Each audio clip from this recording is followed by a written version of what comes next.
Thank you for listening to Comics for Fun and Profit. This is episode 461 for comic releases for August 22nd. And with me today is Eric from Kowabunga Comics. Say hi, Eric.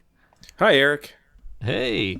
And we don't have Kyle this week, and you've heard my solo cast, so I begged and begged and begged, and Eric was gracious enough to come in and guest host this week. So hopefully it would be maybe 10 times better than if it was just me. So we're happy to have him. Let's be honest. I did more of the begging than you did. Let's see what's going on this week. We had a listener write in, Ryan Lowry, to say thanks. Just a quick note to say thank you for the podcast and content. It is definitely one of my favorites, and I appreciate the fact that you guys stay so positive with your feedback and reviews. Keep up the good work. Now, I hope that's sincere, because last week I was less than positive about something. I can't remember what it was. And then I've also was harsh on Fiona for the long hiatus on Saga. So I have been harsh recently, but yeah, for the most part, we talk about the comics we like and are positive about it. So I hope that's a sincere thing. It seemed like it. I think being harsh and being critical are two different things. True. I think you can be critical without being harsh. So yeah. I'm not overly negative, but occasionally I do get on my soapbox. Thank you, Ryan. We appreciate the positive feedback. That's great. Michael Curto says, trying to see if this is worth anything. And he sent me a couple photos of his Archie's Girls, Betty and Veronica, number 150 from 1951. So after a quick jaunt over to mycomicshop.com, I didn't bother looking it up in Overstreet. Sorry, Michael. In the condition that it looked like it was to me, you're looking at around $5. So don't quit the J job, man. It's a 1951 comic, so I get it. It seems like it should be worth a lot more, but not enough demand for those. And I guess nothing really important happened in that issue. So what was that comic again? It was Archie's Girls, Betty and Veronica, number 150 from 1951. Interesting. What do you have? $1,000 on it? Am I lying? No, I certainly don't have $1,000. I just thought, let's go to eBay and see what the sold listings have. And I would say it looks like it's probably in that $5 range would probably be about your target. Yeah. And it's not, if it was near mint, you'd have a little something. But it was not. So, but thanks for sending it in, and we'd be glad to give you a quick grade and price on things if you're not sure about something. So yeah, we appreciate that, Michael. Thank you. We have some really cool news from Aftershock too. Aftershock is going to make all their number ones from here on out returnable. Now, I'd love to get your perspective on this, Eric. What does that mean for you as a retailer? So first of all, one of the things that James and I have always talked about is having returnability is an extra, lever that we can pull that we really like. And the reason that we like it is it does allow us to up our orders, which is great. The only problem is that depending on the publisher and their restocking fees, sometimes it's a catch-22, so sometimes we may have to pay 20 cents per issue to restock the item at Diamond. Other times, we just have to rip the cover off and send it back. So I haven't looked at the fine print from a retailer perspective on how this is going to work, but either way, it makes me happy. We like selling Aftershock comics. They've done some really great things for us. The books are good books. They get great talent. They have a great organizational structure. So all those things make it wonderful for us. One of the things that I do is when we put together our pricing structure for mail order stuff, I do an Aftershock bundle, give a little extra % discount because I believe in those books. I believe that they are a value that you actually get out of the dollar you spend, whereas some publishers, you kind of question it. So this is all great for me. I think that it's going to be hopefully a good thing for Aftershock. One of the things I know that most non-Big Three publishers struggle with is just getting kind of validation because their name isn't, Marvel, DC, Image. So if this is a way that they can get a few extra books on the shelves, maybe some people will order titles in that they wouldn't normally get. I think this is great. Boom has done this over the past, maybe the past year. They've had a program where select items have been 100% returnable if you meet a certain criteria. So you have to be in good standing with Boom and do a couple other things, but again, it gives you that extra ability to say, well, you know what, let's try this first issue. And it has led to some additional sales, and I think Boom's numbers have been going up little bit by little bit. So I think it's a great thing. So if Diamond would couple, working with the publishers, if Diamond would couple returnability with 30-day terms or 60-day terms, we would see comic shops overflowing with back half stuff, everything. It would be they would be well stocked. They'd never hardly ever sell out of things. Is that true, or am I simplifying it too much? Well, you can, depending on your account, your status, and all sorts of things.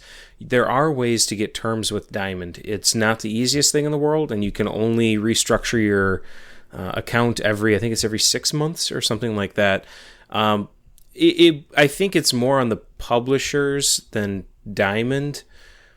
And I say that because, Diamond sets their orders from the publisher. We obviously give our orders to Diamond. So really it's the publisher that sets the tone for how everything is going to work. I understand from a publisher standpoint where they don't want to get back to where things were in the 40s, 50s, where they were pulping, 2/3 of the books they printed.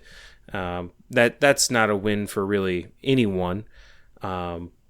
I'm not opposed to certain structure where if you order, over X amount, or based on your discount tier or something like that, you order over X amount, and say you order over 10 copies of a new number one from a back half publisher, a smaller publisher, 50% of them are returnable.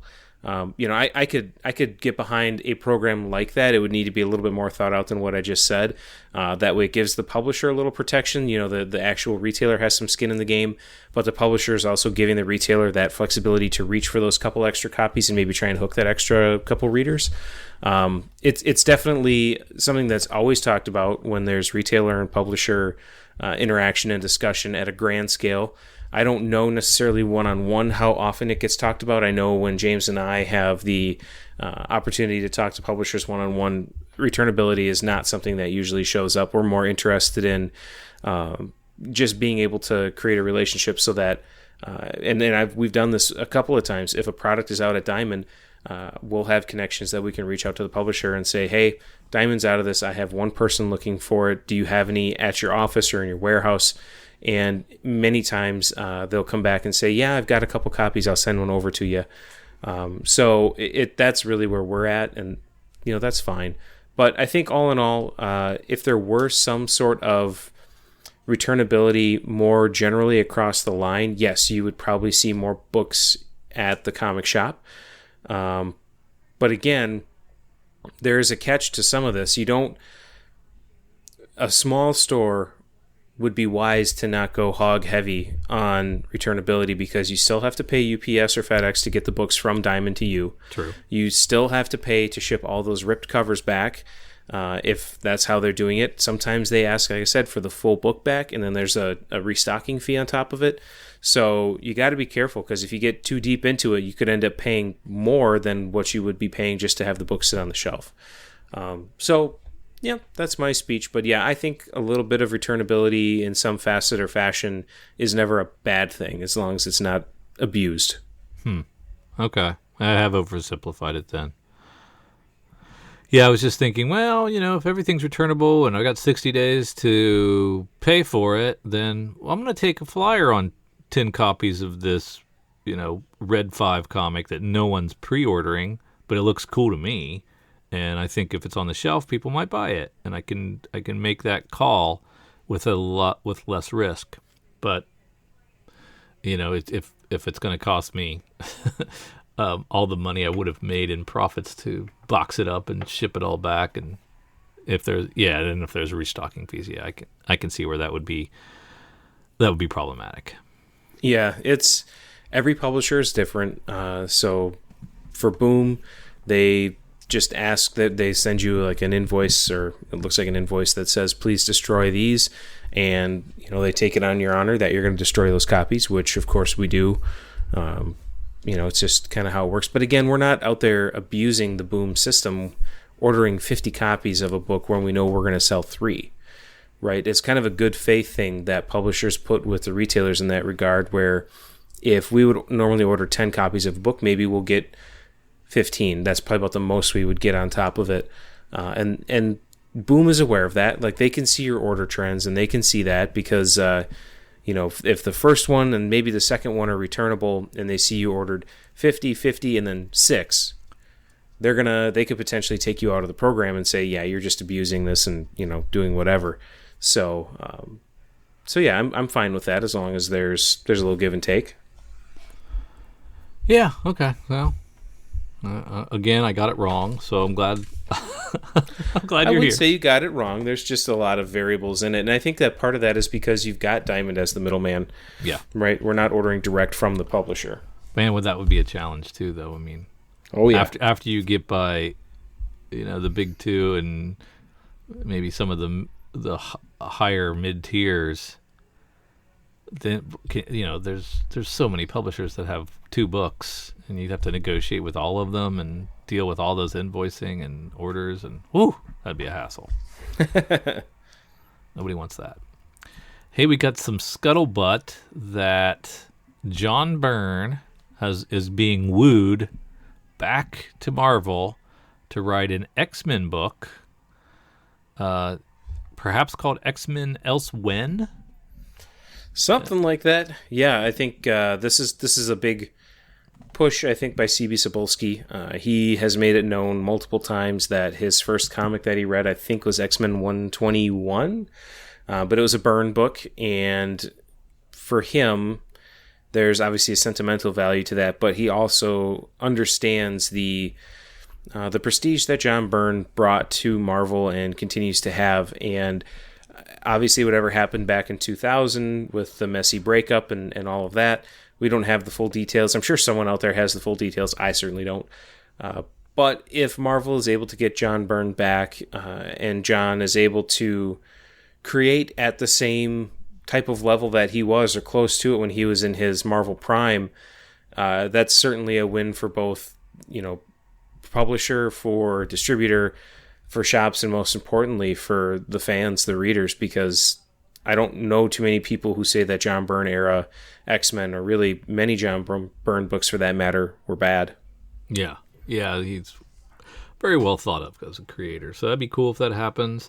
And it's nice to see old masters come back and be able to get on a book again. And just don't do 50 books, John. Just focus on one. That's all. That's all I ask. Just do one. Do one really, really well. The Walmart DC exclusive 100-page Giants, the second issue of Superman and Justice League, came out this week. I was able to snatch some up and immediately, flip them within minutes of putting them up on my eBay store. It's crazy with 3,000 stores across the nation that they're not close to people, and that there's such demand for this book that's readily available at retail shops. Good for me, and good for other people that are out there flipping them. But geez, man, I would have thought everybody who wanted a Walmart exclusive could just go to Walmart and pick one up, but I guess that's not the case. Are you still getting people coming into your shop asking you to get the Walmart books for them? We had a couple people come in and ask for number one, and ever since then, it's pretty much died down. Yeah, Walmart is an interesting situation. I don't know how many people have listened to the Cowcast, but we did give our thoughts on it, I think at length, probably in our last episode. If you do not listen to the Cowcast, please go subscribe. There are 42 episodes. Each one is really good and well worth listening to, especially if you want any kind of a glimpse behind the business side of comics, legit business side, and not two dorks who sell stuff on eBay. Well, we are two dorks who sell stuff on eBay. That's true. Really, there's just a couple extra layers that we have on top of it. Yeah. We formalized it and pay rent on a building. But no, it's so we talked about it. I think that it's an interesting debate, and it's one that unfortunately will never really have a full resolution because the contracts have been signed, and it is what it is.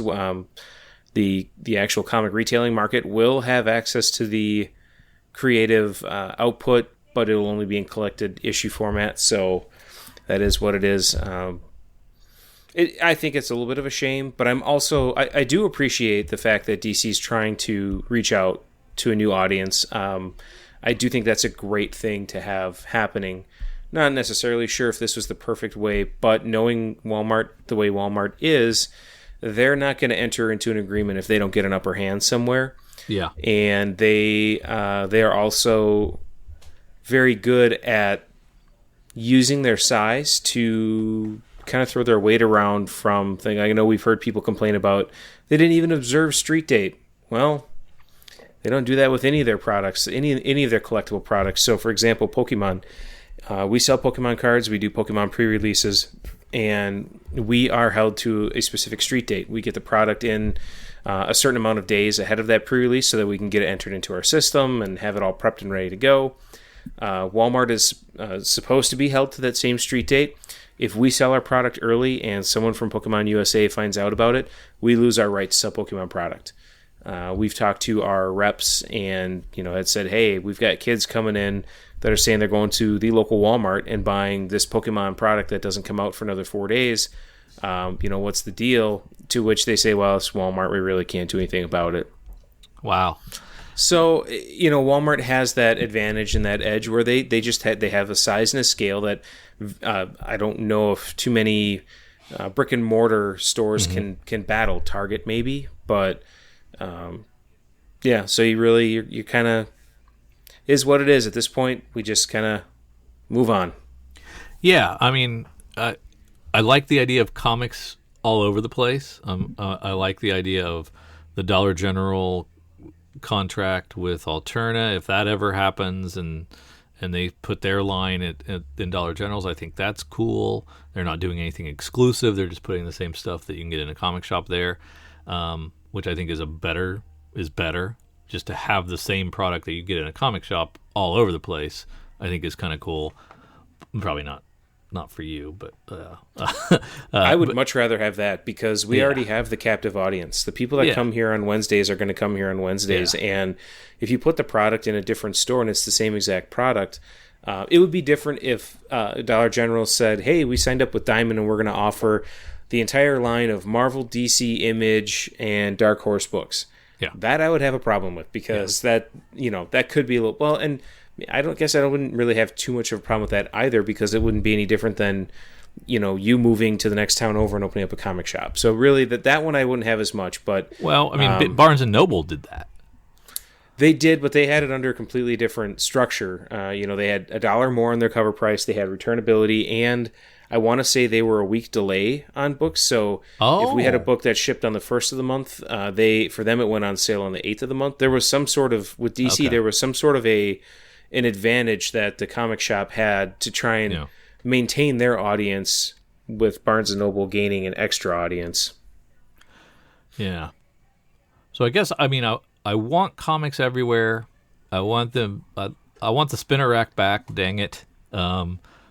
But I don't want an exclusive Walking Dead that I can only get at Target. I don't want to have to go to Menards to get the new Skyward because they have an exclusive deal. I mean, I don't want that kind of stuff where you got to chase stuff down, and if I can't get them from one stop, then I just want to see more it get into more people's hands. That's why I like the ubiquitousness of libraries. There's 130,000 libraries across the country, with all of them have some size of a graphic novel section now, and so that's accessibility for the next generation of comic readers. Yeah. And so that's what I'm looking for, as far as, because I think we're all getting older and dying, and there's less and less new people coming in. Although you see plenty of young comic readers and up there in Economawalk, but I think by and large from the industry, what we're seeing and hearing is it's an aging market. Yeah, and it's interesting because I don't know. There are aging aspects of it, but there's also a youth infusion, and I think part of it too is just a replacement. I think that as some people age out, sell their collections, there seems to be another person right behind them kind of coming in. Now, what we have to figure out is how do we get 2, 3, or 4 people to replace the one? Yeah. That's the struggle that we're trying to find the best way to fix. And if Walmart is a gateway, that's great. I'm down with that. I agree with you. I think, Walmart, Target, having all these national chains, having these exclusive things, I think that starts to fracture to the point where it's like, no. Yeah. And then instead of saying, well, I'm going to pick up 8 or 10 books from multiple publishers, you're just saying, I'm just going to get the Marvel books, I'll go to Menards. Oh, I'm just going to get DC, I'll go to Walmart. And that's where I think you actually hurt your own industry. Yeah. Yes, that's the problem. If I had to go to McDonald's to get the hamburger and Wendy's to get fries and Burger King to get a soda, I would be pissed. Yeah, and here's a public plea to you, Drew. Since your Walmart seems to carry the DC Giants, my Walmarts around me don't, which, hey, I don't mind that. But if you do happen to catch an extra Batman 3 with the first Bendis Batman, I don't care what condition it's in, I'll buy that one off you. Okay. Just because I'm interested to see what his first Batman story is, and I don't want to be patient and wait. Well, it'll be on my eBay store, and that's a good transition to talk about Drew's Comic Shop on eBay. Is that the URL? Do I go to ebay.com/Drew's Comic Shop? No, it's unfortunately, this is like I set up my eBay account a long time ago to buy stuff, and it is /Drew102E. So it's got my name in it, but it doesn't say anything about comics.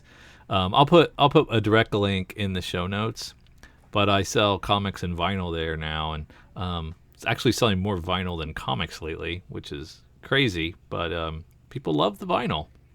You bet. It's one of our movers. Yeah, it's pretty cool, and it's a bear to package. It doesn't always fit in my mailbox slot, but it's been fun. It's been fun, and people have really dug getting rare vinyl. So yeah, if any of that stuff's interested you, or you don't have a Walmart next to you, and you want the latest, I can hook you up. Go to my comic shop and check that out. I'd be glad to ship it to you safely and securely and free. And Drew's talking about vinyl flooring samples, by the way. He's gotten really big into this, DIY stuff. Yeah, it's linoleum. I'll be shipping you linoleum. Those rolls, they don't fit into the post office box very well.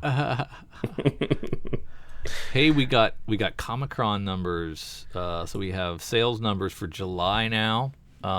Last week we made a prediction. You didn't get to hear this. Well, you might listen to the show, but Kyle's prediction was the top 5 would be over 100,000, and he was wrong. It's the top 8 over 100,000. Yep. And I don't know that we guessed on Batman, and even if we would have, we wouldn't have guessed 440,000 copies shipped to stores of a $4.99 book. We all know that the hype was through the roof. We all know that it leaked souring people's expectations of it, canceling orders. There's retailers that got stuck with a lot of these 440,000 copies. So good news is it's returnable. At least it's returnable now, right? Mm-hmm. And Catwoman 1. It wasn't originally, though. Correct. So yeah, that's kind of a bummer. Bittersweet taste in your mouth, probably with the whole Batman 50, but it's still it's an impressive number, 440,000 for just a proposed wedding. The Batrimony. The first issue of Amazing Spider-Man with Nick Spencer at the helm did a respectable 289,000 copies. Nowhere near the massive numbers that some of the previous renumberings have done, but I mean, my God, man, this is my fourth or fifth Spider-Man number 1 in the last 5 years. So you're going to get diminishing returns at some point, but I think it's nice that it did as well as it did, and hopefully there'll be some percentage of those readers that stick around. I think it's been a decent read so far. Yeah, I mean, that was one that had a lot of variants on it as well, so that never hurts Marvel's cause. Yeah, and the Ta-Nehisi coats, Captain America, sold significantly better than I thought it would at 167,000. Also, some variants helping that along. Doomsday Clock, the 6th issue, Steady Eddie, comes in at 135,000. Very consistent seller there. Superman, the first issue of that Bendis comic, 133,000. Much stronger than his Man of Steel. So I think the weekly shipping schedule aspect of Man of Steel just must have turned some retailers off, some people off about that. They didn't really get behind it to the numbers that they're getting behind Superman. In fact, it was about half. So I thought that was interesting. Well, you got to remember, though, that there were 3 or 4 covers. I think there were 4 covers to Superman 1. If I'm remembering correct, you had the A cover, you had a Mac cover, you had a Hughes cover, and then you had a blank cover. That's off the top of my head. So there were extra covers, but I think, actually, I'm glad you hit on Superman as a character more so than just the singular title, because I did some looking, and there were people that were saying, to the effect of Bendis coming on Superman really hasn't transformed it, hasn't shot it up the charts, hasn't done much. And I actually have an argument counter to that, because if you look at what the previous numbers were for Superman, if we go back to, I don't know, let's look at what March had here. Do a search for Superman. Superman selling 43,800 copies. So 43,800 copies twice a month puts you, let's just round up and say 90,000 copies. So you're selling 90,000 copies of one title. Now you talk about Bendis, and he did a weekly for 6 weeks that sold an average of, let's just, again, round numbers, make things easy, 65,000 copies. So you sell 65,000 copies on average across 6 weeks. You're still doing a lot better than 90,000 in a month. True. Right. And then you look at the lead off of Superman 1, you're at 133,000, and down below it a little bit, Action 1001, you're at 80,000. You know what? If you're going to double the numbers, I think it's a win. Yeah. Especially because these books are twice a month. Yeah. So we're going to see some drop off. We're going to see, the 4 covers are going to go away and probably lead to 2, maybe 3, depending on what the call for the artist is. But you're going to see a dip, but I still say that you've taken your premier, your probably number 1 from a creative and historical standpoint superhero, and you doubled you doubled your sales. Any company that doubles its sales, I think, would say that we've done good. So no, I'm not saying it's people to say that. I'm not saying it's a failure. I'm not saying you did, but I've heard a lot of other people that have made comments about, well, Bendis hasn't really moved the needle, and I would beg to differ. I would say that doubling Superman, a character who, myself personally, I find traditionally to be a little boring because it's just too much Boy Scouty for me. I just there's not enough of something. I don't know what, but I've read every issue that Bendis has put out, and I've been enjoying it. And I'm actually, for the first time in my life, I have Superman on my pull list. Yeah. I was a big fan of the Tomasi Gleason run. But, yeah, I see your point. And by issue 6, if it's, in the 60s and 70s instead of 30s and 40s for action and Superman, that'd be great. That'd be great. So that would definitely be a win. And then, not to mention, you get all his other creative output, all the icon stuff. Yeah, Pearl just came out this week. Yeah, how did Pearl do? You're going to have Scarlet. Oh, we are just about sold out of it. I mean, it was a good mover for us. We brought in a healthy stack, and it's moved really well. I think, is it next week or the week after is Scarlet? And then we have the next story arc for United States of Murder, Inc. coming out. So yeah, he's pumping it out. Yeah.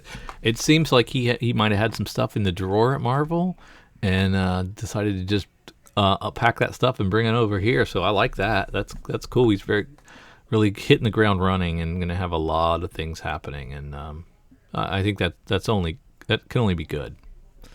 Yeah, agreed. Joelle Jones and Catwoman's first issue. They also capitalized on the hype of the wedding with 121,000 copies sold. Very healthy sales there. We'll see if any of the backlash sticks that title. It's pretty good. I enjoy it. I've read the first couple. Yeah, I've enjoyed it too. First issue is definitely boosted by an Artgerm B cover. Yeah. We've got the second issue of Amazing Spider-Man, so we can see that drop, but it's down to 113,000, almost 114,000 copies. That's pretty darn solid still. That's not a huge drop. Maybe 80%. It's a huge drop. Yeah, it's still a huge drop. You're right. But still above 113,000. I doubt there were as many variant gimmicks on a number 2. No, not as many. Still some interest there. We'll see where it levels out at. It'd be nice if it maintained a top 10 book. I'd like to see that.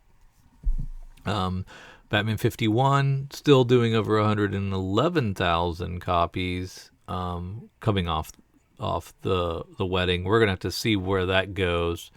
Yep. If it was just the retailers that were upset, or if readers are also as upset about the lack of payoff for the build-up there, and we'll see if people stick around with the title or it drops below 100,000 significantly, because it was below there for a while, but it was nice to see it crest that number again.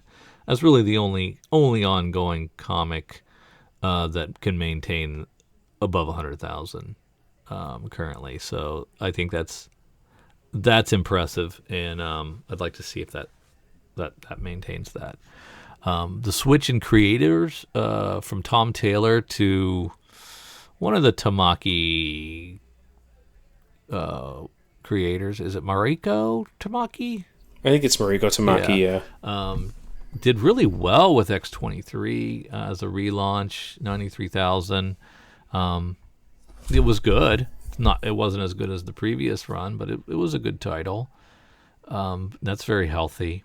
Donny Cates' Cosmic Ghost Rider rounds out the top 10 with its first issue, and it did 92,000 copies sold. So a really, really healthy top 10, one of the strongest I've seen in a long time, and a very impressive sales into retailers and hopefully into the hands of readers. Agreed, yeah. Now, as we glance down the rest of the list, anything that you want to that jumps out at you that you felt was significant, or it was of interest to you in those sales numbers?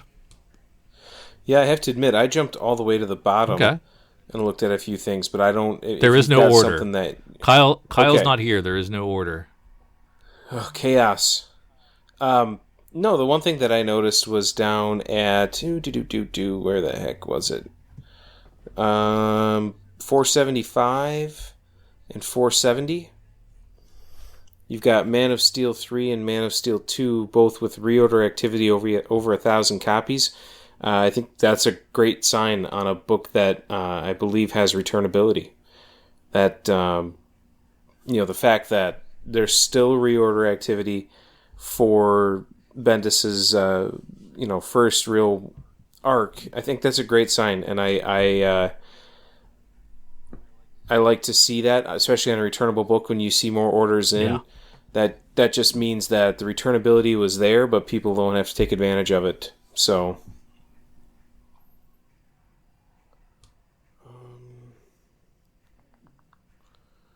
trying to see what else. I lost my little sorter button. Oh no! There it is. I was just going to take a glance at Aftershock to see how they've been doing. We got the first issue of Relay, did almost 8,000 copies. That's a healthy launch. The first issue of Clan Killers did 4,000. Let's see, we have the second issue of Lost City of Explorers, dipped below 3,000, unfortunately. Walk Through Hell, which I'm really enjoying, its third issue, did almost 7,000, so it's maintaining a pretty good number for them. So they've got some good solid hits for a company that has much lower overhead. Yeah, no, I think you're dead on with that. What else do we have? One that I'm looking forward to seeing just how things go is the Burger Books line at Dark Horse. Yeah. I think that's going to be interesting because I know for myself personally and just from the orders that I'm seeing, there's definitely some renewed interest in Dark Horse.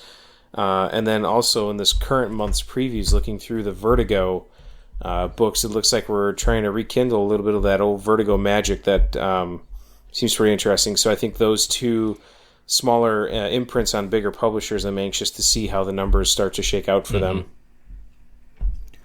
Alterna, we mentioned earlier, they're struggling to get a foothold. Are you still reading the full Alterna line? I'm still buying the entire Alterna line from you, and it's just stacked up. I've leafed through some of them, but I'm not current on the line at all, and so I'm supporting them with my dollars, but not with my eyeballs, I guess, yet. It just stacked up. I'm so far behind, and I've never got around to reading them yet. So I'm finishing, all the miniseries and all the runs, and I'm going to read it. Came out on a Wednesday. I still haven't read that yet, but I was looking forward to reading that one. Tinseltown I was looking forward to. I just haven't made time for it yet. So yeah, they're stacked up there. I probably get a short box of Alterna at this point, but I have not read any of them completely through. I probably sampled a couple of the number ones, but I haven't finished any of them. Okay. What do you think? Subpar? I've tried to sample each of the titles that have come in just to take a peek through, and for me, I love the price point. Yep.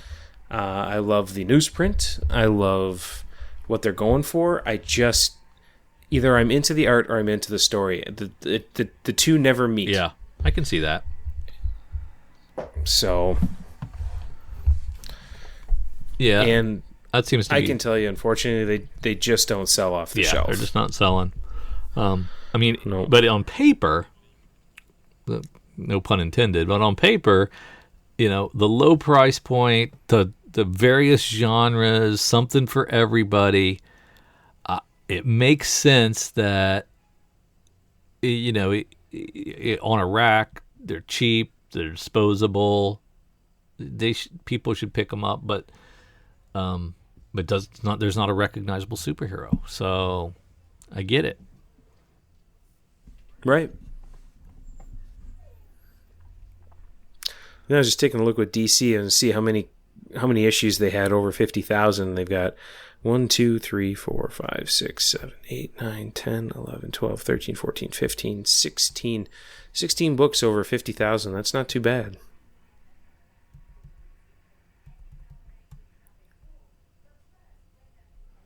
Who was that? Which one was that? That was DC. DC. 1, 2, Yeah. 3. Yeah, that is quite solid. 14 for Marvel. Interesting. Black Masks, their entire month offering, nothing is above issue 4. But their first issue probably launched 5 years ago. They do have some struggles with getting the books out on time. I don't understand it, but they seem to really struggle with that. And I like a lot of their stuff, or about half of it actually. And it just very rarely comes out. It's hard to keep that story fresh in your mind and know, to seek it out and want to read that next one because you've forgotten about it. Right.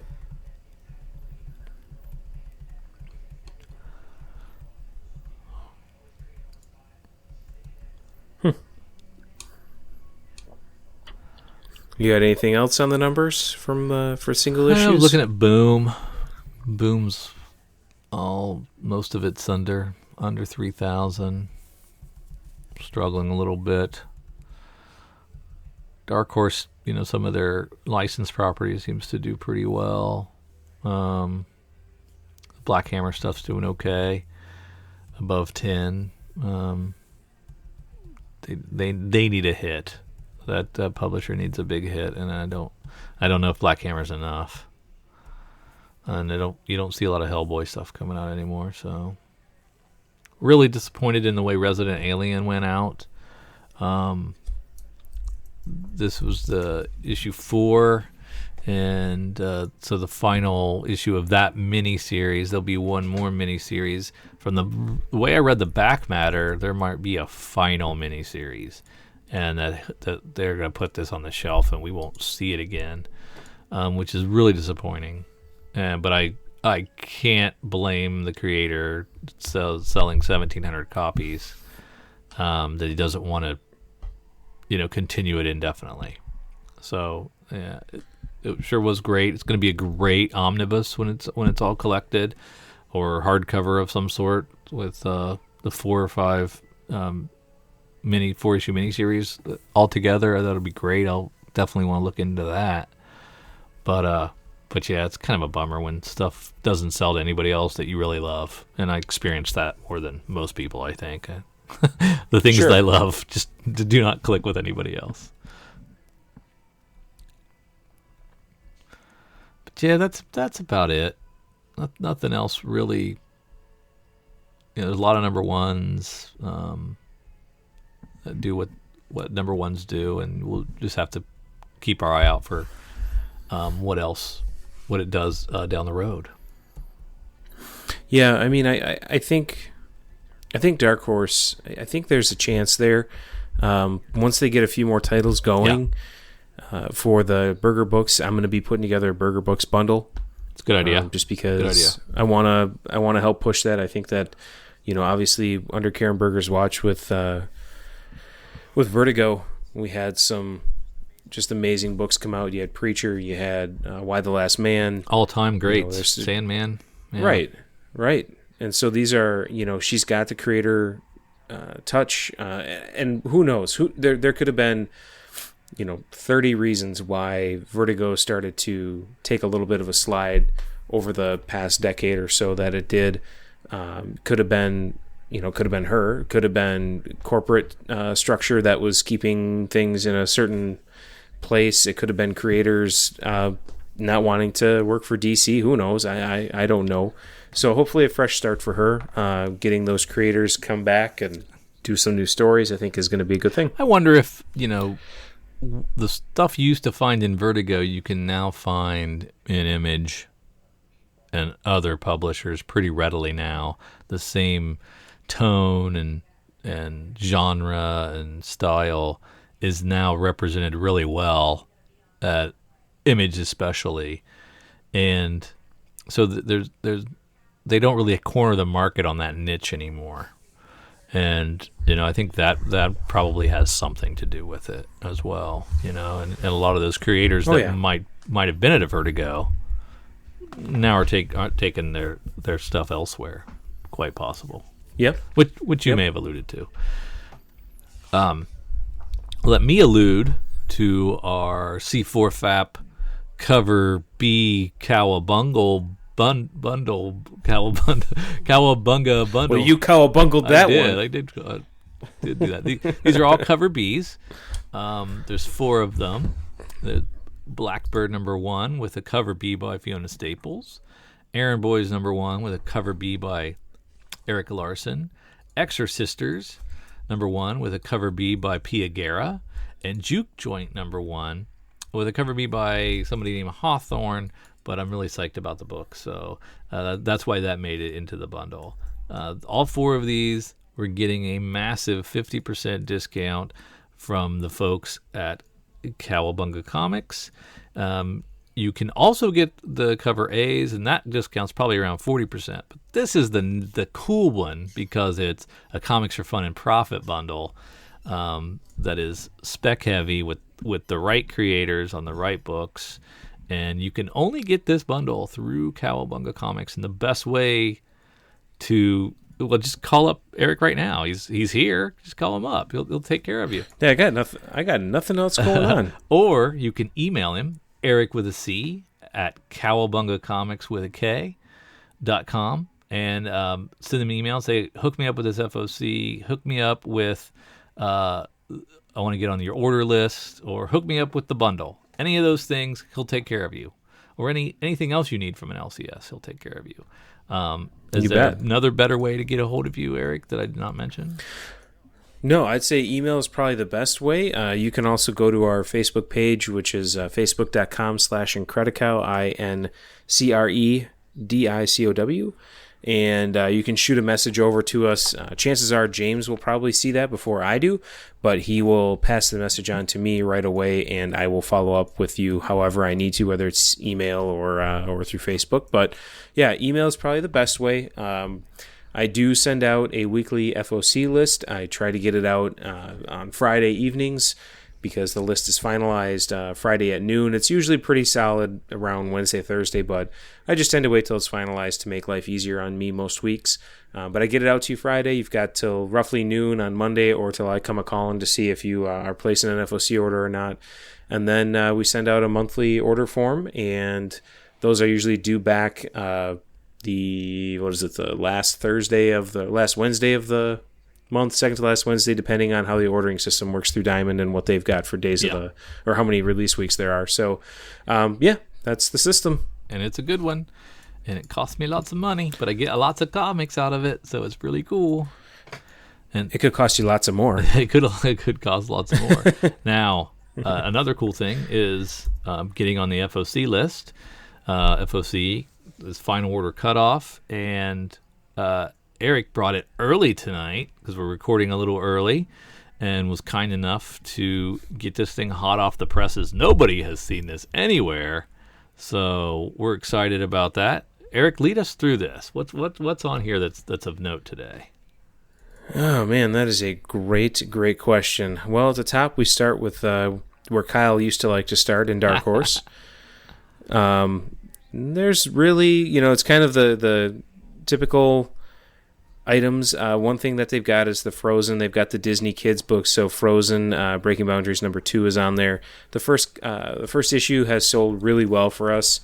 Has a nice crossover audience between adults and kids. So, don't let it go. Oh my goodness, Kyle. But probably the biggest thing. Sorry. Kyle, go ahead. I think missed the boat on this one because his daughter is a Frozen fanatic.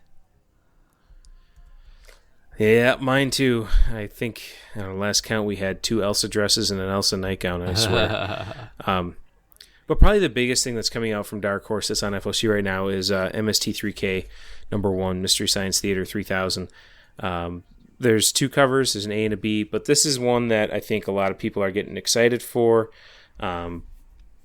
It's basically takes right off where the original MST3K was from Joel Hodgson. It's, I don't know what else you want to know, but it's basically, it's going to be, if you're an MST3K fan, this is a book for you. Going to be a cult following. People are going to seek this Absolutely. out. When the Firefly book came out, the people that the Brown Coats came out for that. And it's Dark Horse, so it's going to get overlooked by a lot of people. The Rick and Morty crowd went crazy for that book, so it's going to fall in that same vein, and this will be something. You definitely, if you missed the boat when it was solicited, pick this up at FOC. You got a chance to pick it up, and that's Todd Knock on the cover A there, right? He's pretty good. Yep. So yeah, it's something worth picking up for sure. That's really what I've got for Dark Horse, other than the ongoing series. That's what I was gonna mention as well, is the MSDK. Well, on to DC. Yeah, we start off with a good one. Holy crow! Batman Damned #1 by Brian Azzarello. We don't have the Jim Lee B cover art yet, but boy, that Lee Bermejo cover is. So it's a 3-issue miniseries. That's an interesting choice. $7. It's a little bit higher priced one. But and I think this is the first of the DC Black items that are coming out. Well, they've retroactively the Black Label. They've retroactively called White Knight the Black Label so the trade dress will have that insignia on it. Meh. Yeah, they cheated. But no, this is I'm definitely looking forward to this one. Now I think this might be a regular sized item, but some of the black items are going to have goofy form factor sizes because creatives, man, duh. Yeah, going to go landscape and going to be like barrier, so you'll be complaining about that. Yeah, so your retailer will be cursing your I'll name. have to give you magazine bags for them. Oh, Jesus. That was not fun. Hey, what's the feedback been on the Brian Hill run of Detective so far? Good. We haven't seen any dips. We've actually added a couple more people. I've enjoyed it.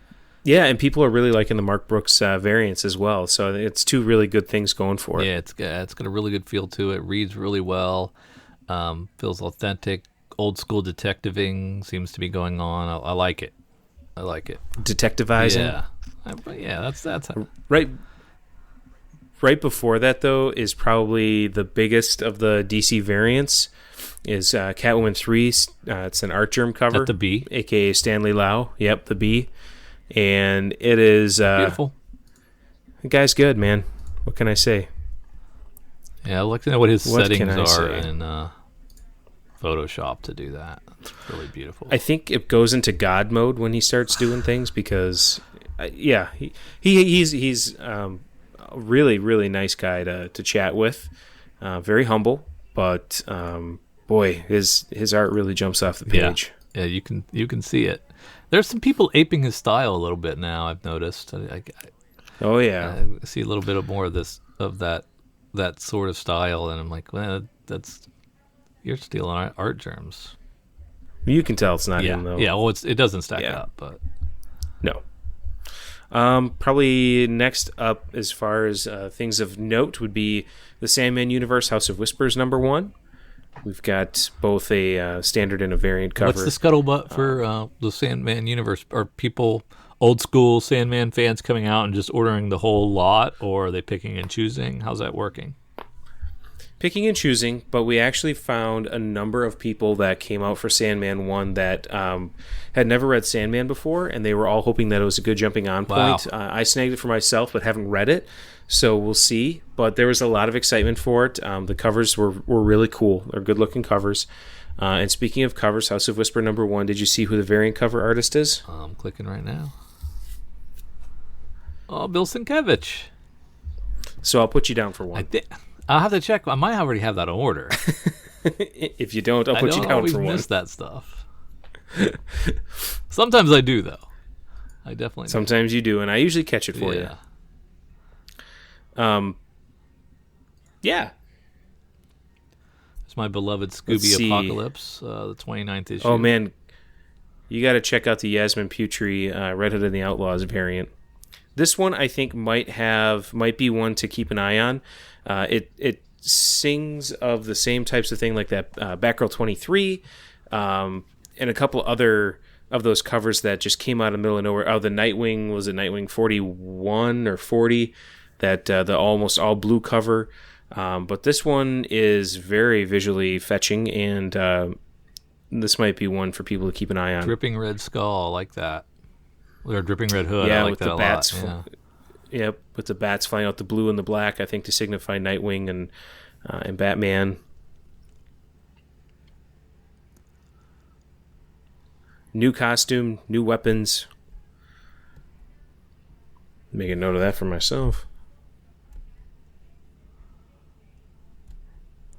Let's add a few of those for the shelf. Okay.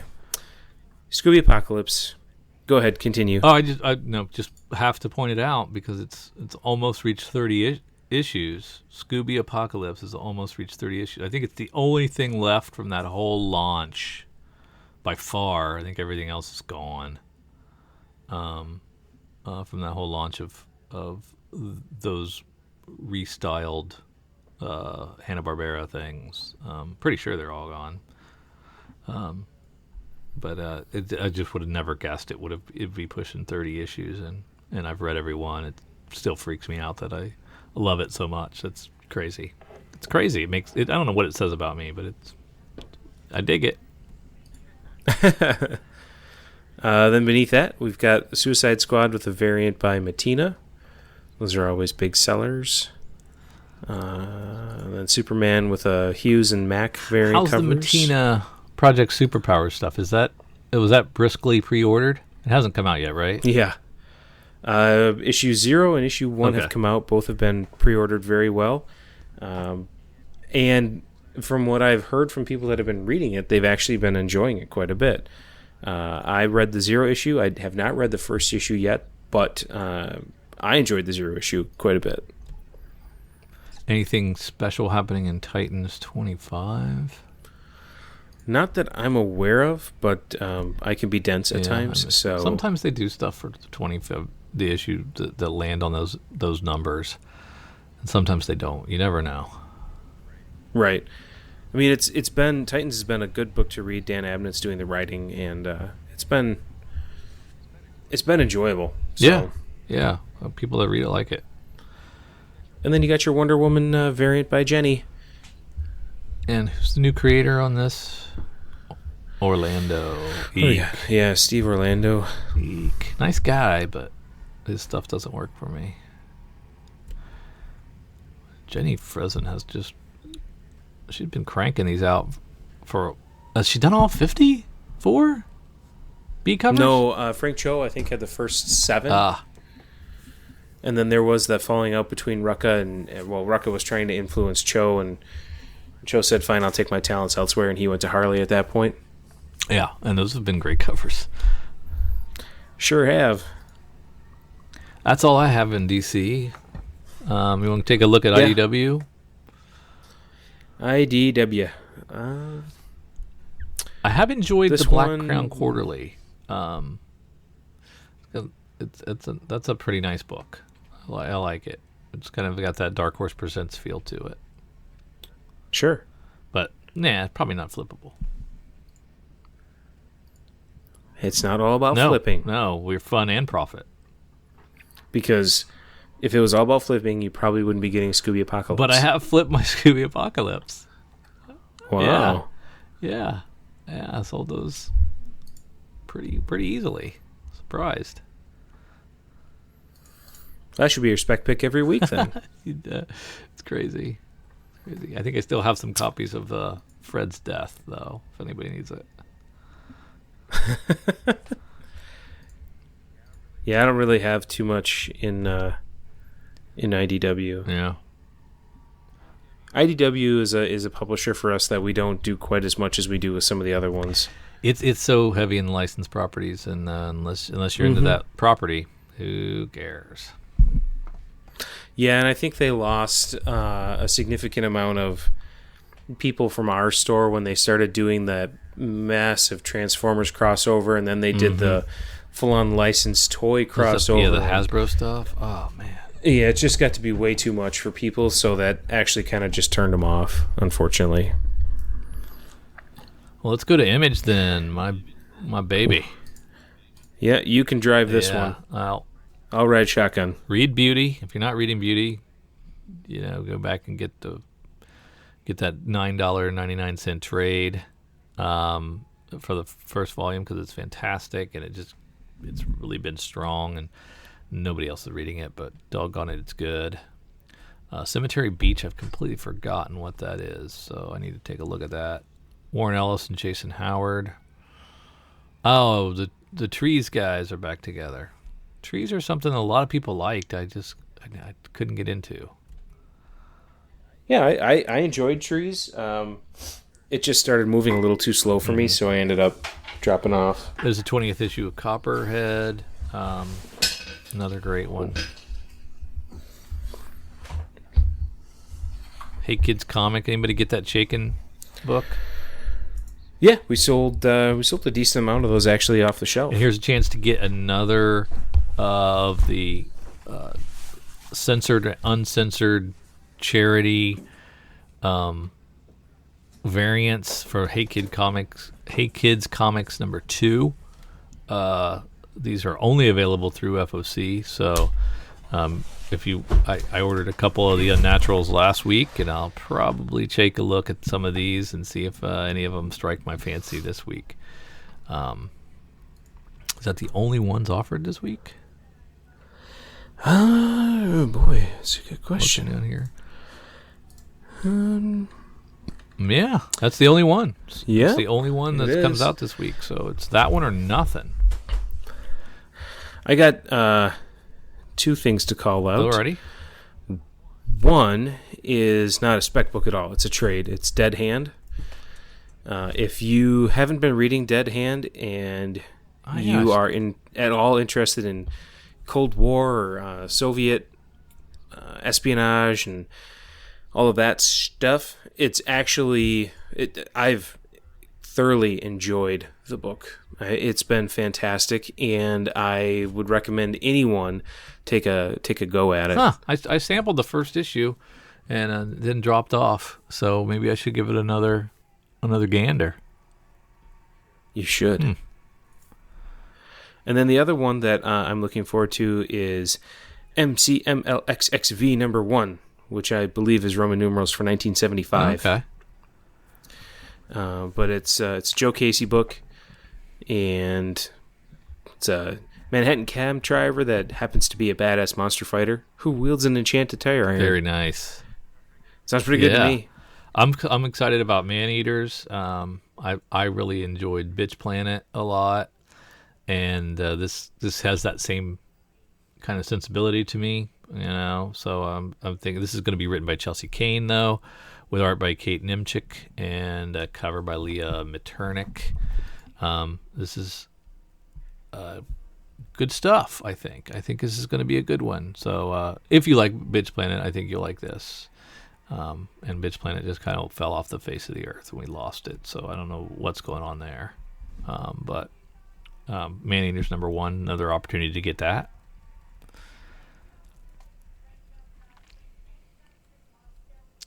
I think that's it for Image that I see.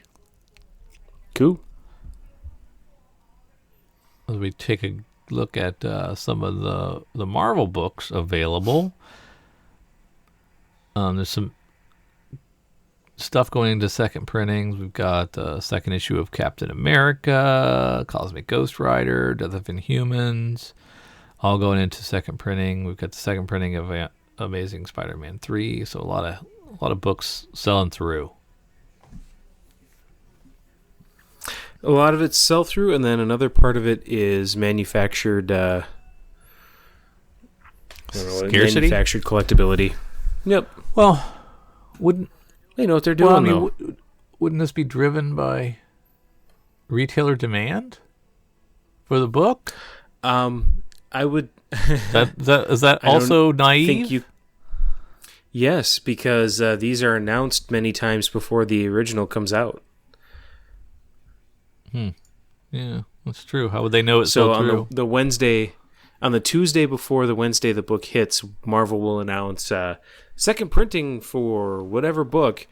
Order them now, limited supplies. Yeah, that doesn't make sense. Because I think But hey, it I works. get the image emails pretty regularly, and it's usually like on Thursday, or after the original book came out, or at least like late that day on Wednesday. Yep. So they I would assume they have some data that supports. Yes, the other thing that would tell you that these are manufactured collectible items, which it works, and many of them do hold value, is it's a brand new cover. And why would you have a brand new cover created before the first printing hits the shelf? Yeah, why would you pay that money?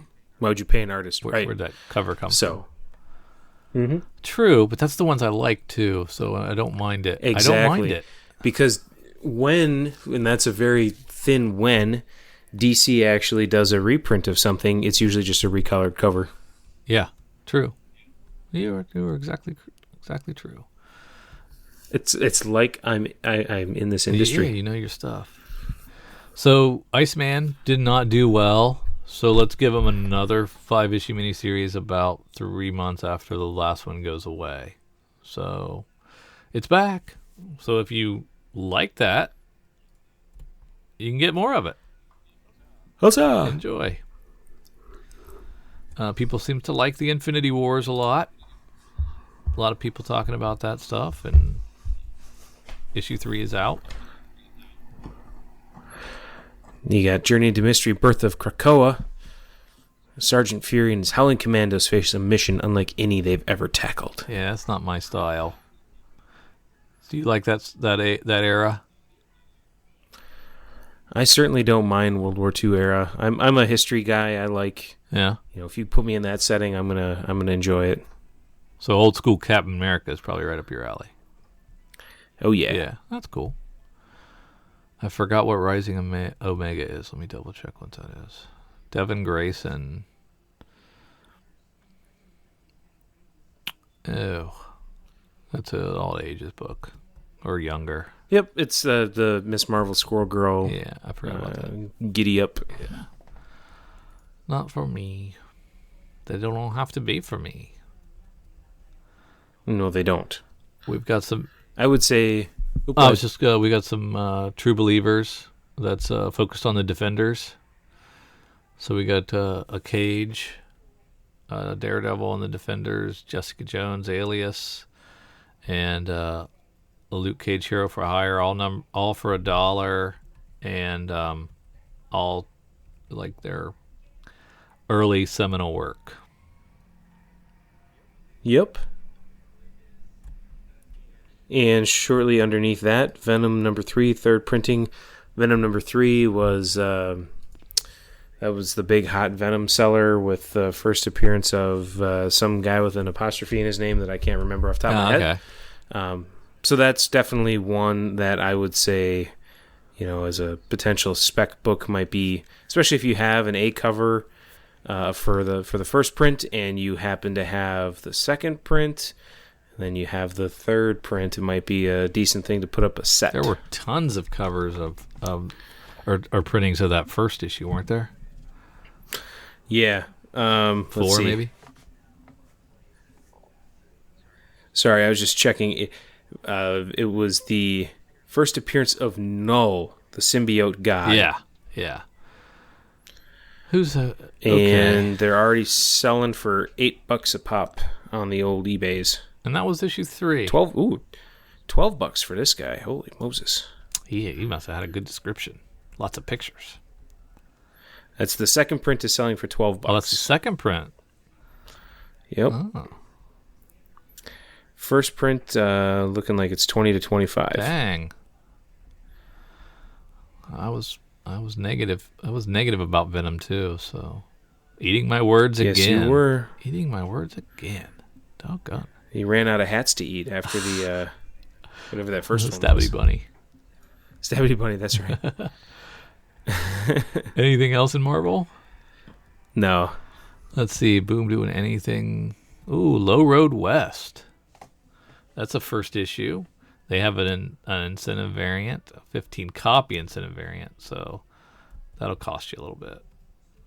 $30 to be exact. $30, and depending, and if you get the A cover or whatever, we can work. We can work a little bit. I might even do $29.25 for you, sir. Wow! All right. We also have Welcome to Wonderland, which I believe I was interested in. I may have that one coming. I mean,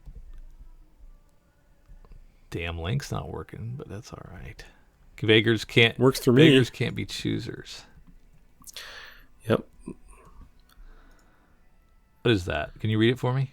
Because I'm having trouble. Yeah, I would be glad to. Writer Jackie Bell, Goldie Vance, and artist Maddie Gonzalez, Elements, present a coming-of-age story where fairy tales aren't exactly a dream come true. Bellamy Morris knows everything there is to know about Wonderland Park. She knows when all the most iconic rides were built, all the shortcuts around the park, and all the secret lore behind Old West Town, Space Age Metropolis, and New Princesston. So when she winds up in the real version of Wonderland with real princesses and adorable talking woodland creatures, Bellamy is sure that she has got this. That is, until it starts to become clear that this magical land isn't much like the real world park at all, and the characters she thinks she knows aren't at all like she'd imagined. Yeah. Sounds like an amusement park version of Lumberjanes. Yeah. Or the Goldie Vance was like hotel detective type thing, and it was fun. So I don't know if it'll have that same sensibility, but I'm hopeful. Nothing else from Boom from me.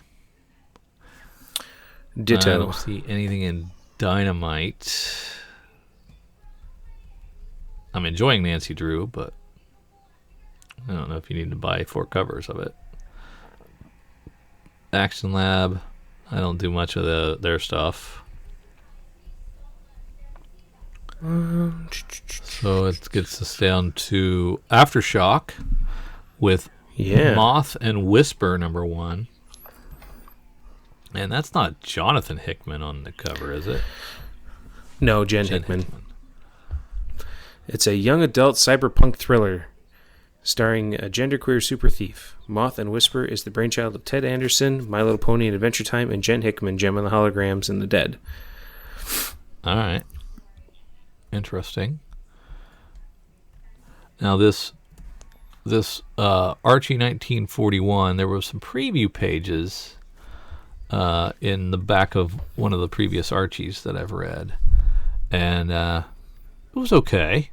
Still Mark Waid doing the writing, so it was fine. If you just want to, a period piece Archie that's even more previous than what you were getting from the original Archie, it's set way back. But it read fine, and I didn't mind it at all. So I'm going to definitely check this out.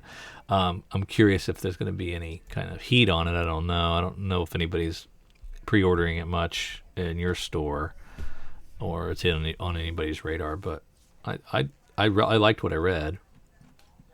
Yeah, we've definitely got some pre-orders for it. I'm interested in it again. I like all that the war era stuff, whether it's World War II or Cold War, Vietnam, Korea. I just a history guy, so I'm getting it for myself. Yeah. So check that out. You got another chance, another bite at the apple, as I like to say. You can grab that one. Yep. And then underneath it, you got Vampironica, which I've enjoyed. I've enjoyed the Small Woods take on this, and I thought it's been pretty good. Let's see. I'm just kind of scanning the rest of the list to see if there's anything else. Newberry and Hobbs. That #1, is that a part of the Hard Case Crime by any chance? From Titan? No, I do not think so. It's a steampunk mystery. Not my speed normally. It's a prose short. Gotcha. No pitches. No pitches. But boy, there's a lot of offerings. So Sure there were are. some doldrums right after Comic-Con. There always are a few weeks where the output is very low. But we seem to have rebounded from that. And we still have one more week in August. So. You completely missed the last thing on the list, and I thought you were going to call that one out. No, I skip all the Trump stuff, so I have to skip it. And to be fair, I have to skip all the other side stuff as well. Well, I don't know if you're going to spec if you should, because was there not significant heat on the ASM cover with Barack Obama on it? Yeah, but that was like 2008, right? Oh, I think the heat is gone. okay. Well, you call it out, man. You're a co-host. There's a Barack Panther book that has 3 covers, so I wasn't sure if that would be something that people would even know was coming out because it's by the publisher Comics, and B, if it was something that people would be interested in getting. Yeah, I don't know. I mean, are Trump's Titans and all those doing well? They have their peaks and valleys. Now, I will say, similar to the way you alluded to things, when it comes to political books, we tend to just order to subscribers.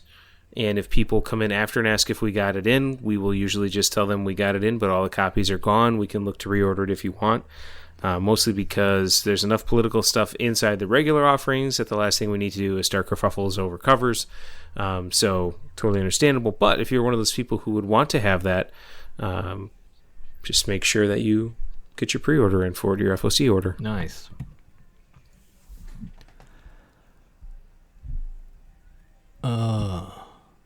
Oh, I know what we've got on August 22nd. That finished. Hey, are we supposed to do our spec pick? We don't normally do that. We should do that for the FOC. I'm gonna have to pull mine back up because I already closed it. I had already moved on. I got my FOC spec pick. Well, let's do it, man. I'm going with Red Hood and the Outlaws 26 variant edition.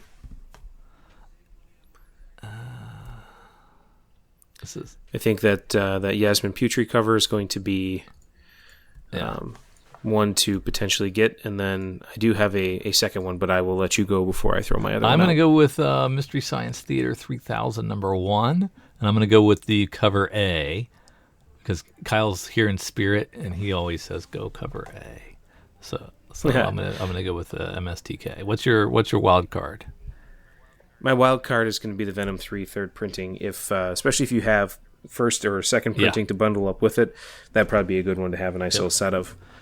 Yep. So FOC, if your LCS doesn't do it and doesn't provide you the access to the FOC each week, drop Eric a line. He can get you on the FOC list, and you can at least check them out and maybe order some from time to time. It costs me more money because I usually always find a couple of things each week that now that I can see the cover, it looks cool, and I gotta do it, and I feel like I've got inside information, so it's kind of cool. It's very cool to have that. So let him know, and he'll hook you up. No strings attached. You don't have to buy, but he'll hook you up there as well. Nope, this isn't like a Costco or a Sam's where you got to pay to be in the club. Not yet. Not yet. Membership has its privileges. That's right. Coming up soon on the 22nd of August, I believe that's right, is a shop chat where Eric is hosting a Skype call with any and all that would like to chat about Kowabunga Comics, the mail order service, getting on the FOC list, any of that stuff, or just talk shop or talk comics. He's going to be available, and I'm going to put a link in the show notes, but he can tell you a little bit more about it and how to get on. Yeah. So we're going to do on the 22nd, so Wednesday the 22nd, starting at 8 p.m. Central. It's going to be on Skype, and the easiest way to get involved is to look for me. My Skype handle is EHELWIG86, And when I pop on, just ping me and say, hey, I'm here. I'd like to join the shop chat, and I'll start pulling people into a call. It's totally driven by the audience, as I like to say.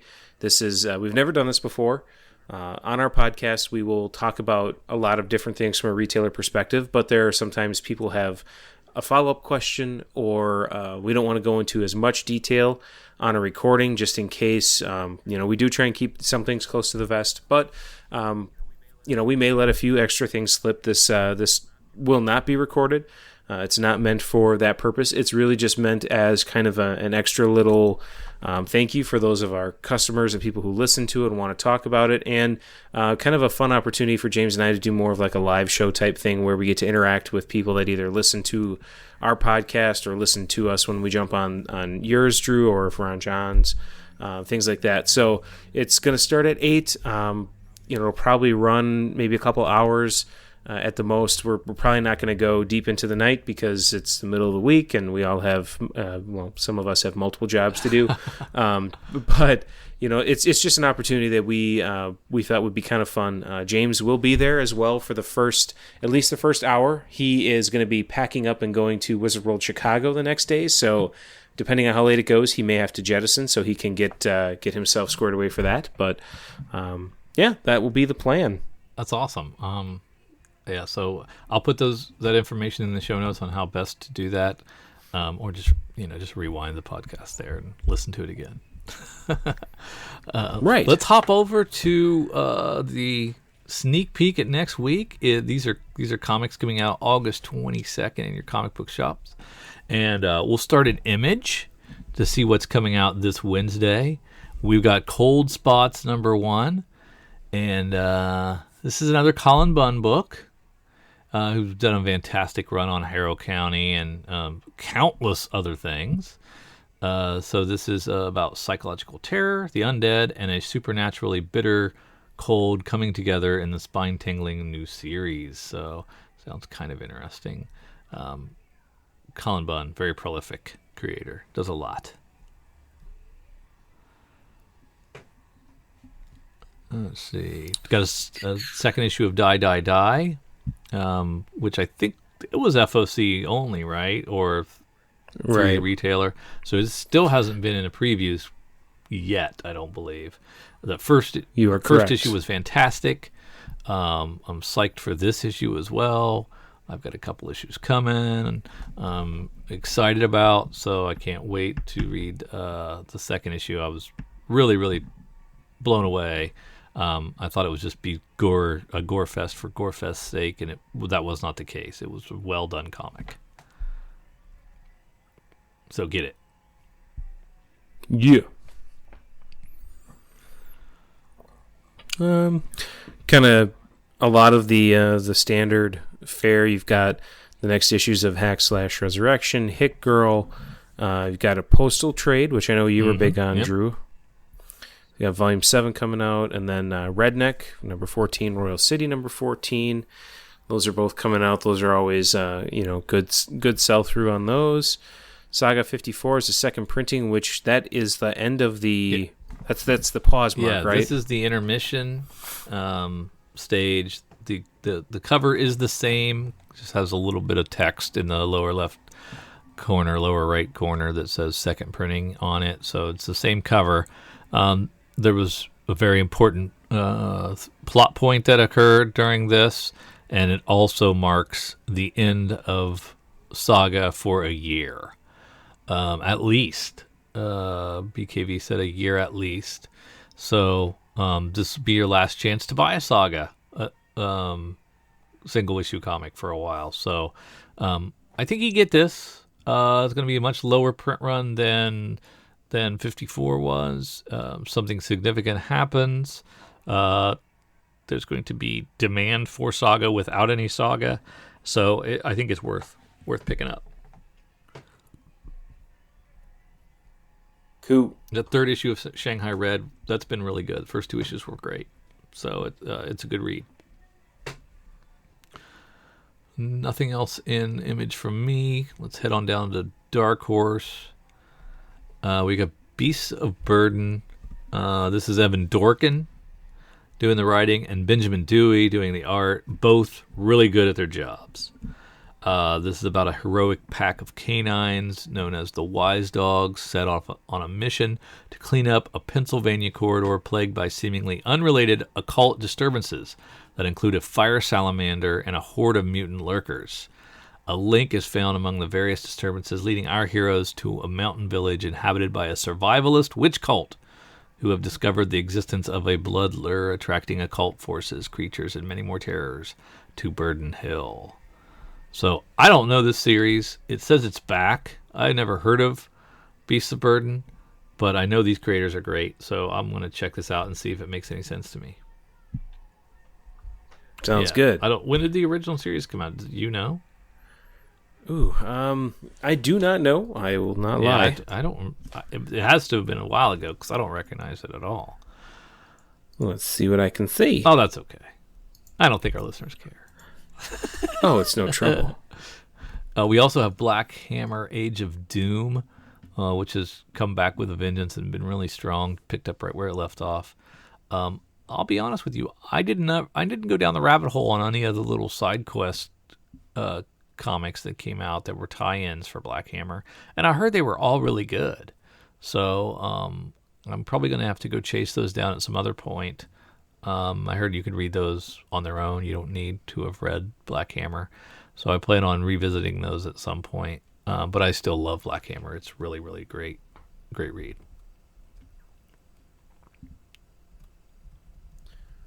Let's see here. I don't know, not too much else in Dark Horse for me. Couple of collected editions, Gantz Omnibus, which is a manga. So yeah, not too much there. I have nothing in IDW either, so unless you have something. The only item that I have is it's a collected edition. It's the Star Wars Classic Newspaper Comics hardcover volume 3. Those are always kind of cool. I don't remember that. Al Williamson strips. I don't think any of the newspapers I ever read had Star Wars comics in them. A lot of Garfield and Foxtrot. Yeah, they have Far Side and Bloom County and stuff like that, but I don't ever remember Star Wars. Was it like a Mary Worth or one of those like serial types? Yeah, I think it was more of a serial type, and I remember one news. So I was born after this collection stopped, after Volume 3 stopped. I was born in '86, and I remember seeing some in a couple of newspapers, but not. So it might have been like a '70s thing. Yeah, it was. I think late '70s might have started, but it was through the '80s. Okay. Obviously, the first movie came out in '77, so it wouldn't have predated that. But yeah, it was into the '80s, and I remember seeing a couple of them, but didn't. By the time I was reading, it was Garfield and High and Lois and a couple other things, and that was about it. Well, as we head into DC, we've got 3 covers for Action 1002. That's just cool to have that number that high. Legitimate number.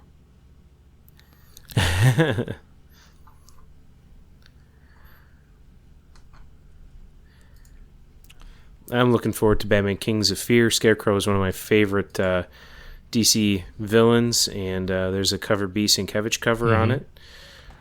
That's quite a fetching cover. People like Kelly Jones as well. Yep. No slouch, but I like the Sienkiewicz better on this one. Yeah, it's pretty cool.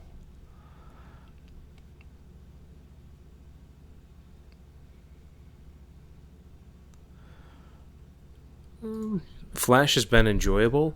Not a lot of heat on it, but it's definitely been an enjoyable read. Really? Is it still Williamson?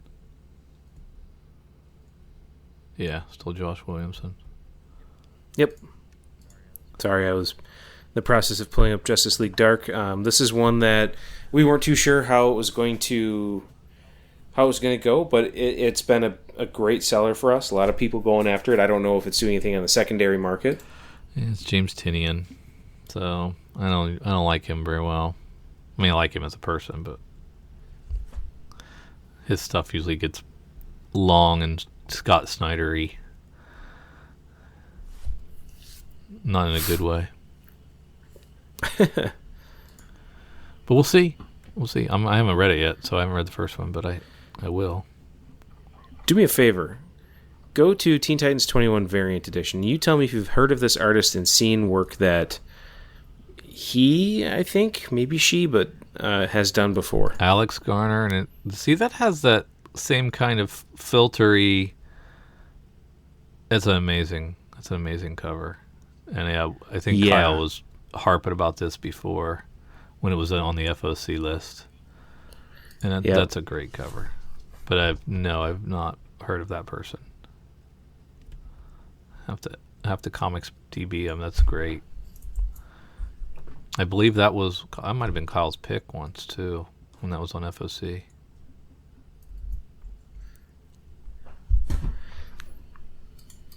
What does he know? Yeah. Anything else in DC that jumps out at you?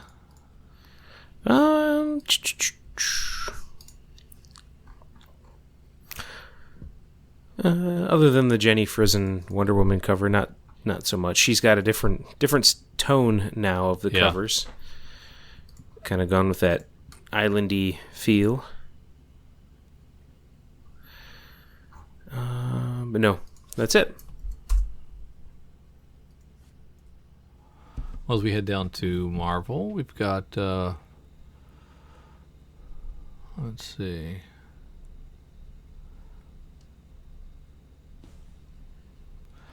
We know what X-Men Classified is now. Yes, we do. What an underwhelming thing that was.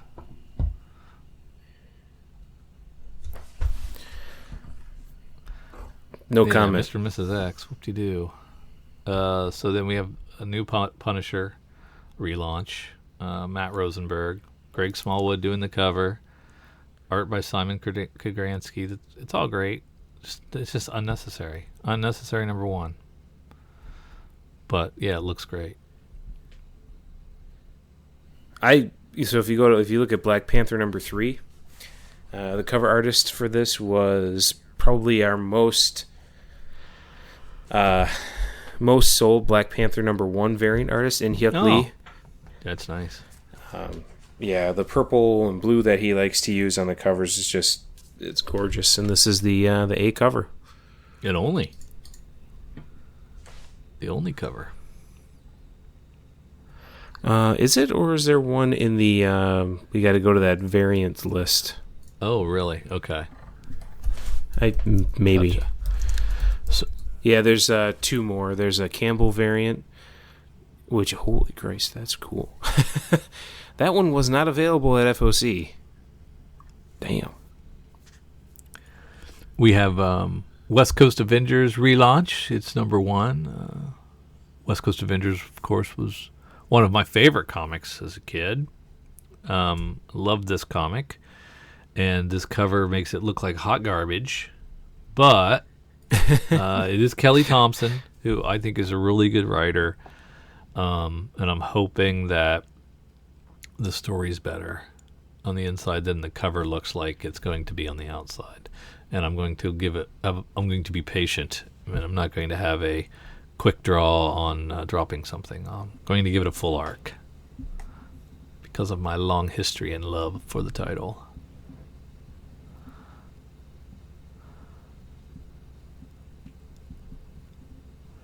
We've got the only remaining X-Men color left, and it is X-Men Red. I think the other 2 have ended or will be ending pretty soon.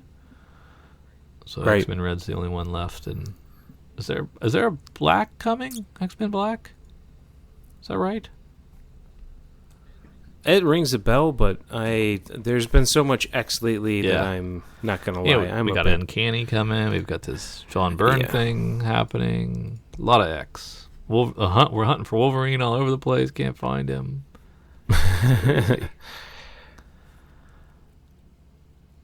There's a Wakanda Forever Avengers number 1.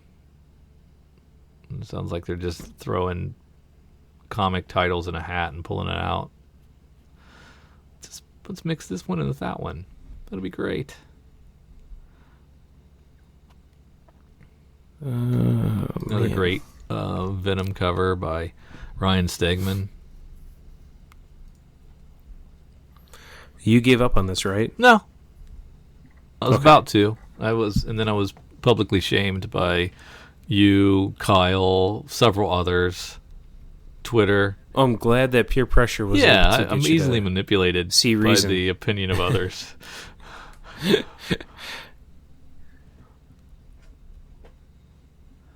All right, that's it there. That's all for me from Marvel. Yeah, I got nothing really in Dynamite. Just a continuing series for Barbarella, Red Sonja. Nothing happening in Boom for me. Yeah, Lumberjanes 53 is about the biggest thing I see. Yeah, and so as we go down into the back half, we've got an Aspen Zero issue for $1.50 called Artifact 1. Like the price point, but Aspen stuff is hit or miss for me normally. Mm-hmm. What else we got here? Anything, let's see. Oblivion, with the 8 as the was that Oblivion 18N? Yeah. Looks like Oblivion, but there's an 18 where the I and the O would be, which is kind of dumb, right? Written by Ken Christensen with art by Francisco Gaston. On her 17th birthday, an overprotected girl violently defies her parents, vowing to lose her virginity if it's the last thing she does. Then her much older brother vanishes along with seemingly every authority figure. This is from Scout Comics. And I think I've got this on pre-order. Even though it's a dumb title. Got a Stabbity Bunny trade. Yeah. I recommend this. If you haven't read it, it's a really good series. Surprisingly good. And I'm all the way down on the Z's already, but Zenobra number 3.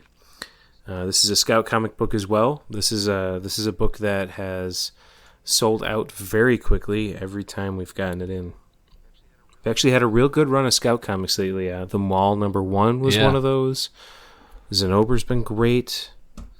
So, and then Wasted Space through Vault Comics. We've had great sell-through on those. We've got the third printing of number 1, second printing of number 2, and first printing of number 4.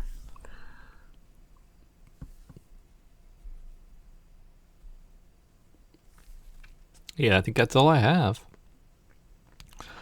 So I will give you honors. You can give me your spec pick, and then I will follow it up with my loser pick. Oh boy. Well, this is kind of a tricky one. There's lots of good stuff to choose from.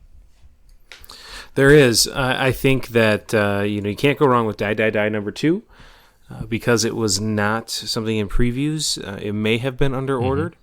So that would be one way you could go. I have a couple of alternates, but I'll let you pick yours first. Well, mine was Die Die Die, so I have to go with my second one, which is also an Image, and I am going to go with Saga 54, second printing. So I'm going to also throw in there, there's no reason not to. You might as well get Venom 5. There's been heat on almost every issue of it. And then honorable mention, because Kyle's not here, Teen Titans 21 Variant Edition. True, good call. Very good. Man, that's a cool cover. Very good selection. All right. Anything else before Awesome. for the good of the order before we sign off? I don't think so. Well, I want to thank you again for spending some time with me tonight on a weeknight, on a work night. We're both very busy people and have to get up bright and early in the morning. But I want to thank you for your time, and you made this show much better than it would have been with just me. So thank you very much for that. We'll have ways to contact you in our show notes so that people can get a hold of you or get up on the call next week. So that's going to be awesome as well. Sounds good. I don't know if I made it way better, but I know I made it way longer. You always do. We can guarantee that. Well, thanks again, everyone, for listening to Comics for Fun and Profit.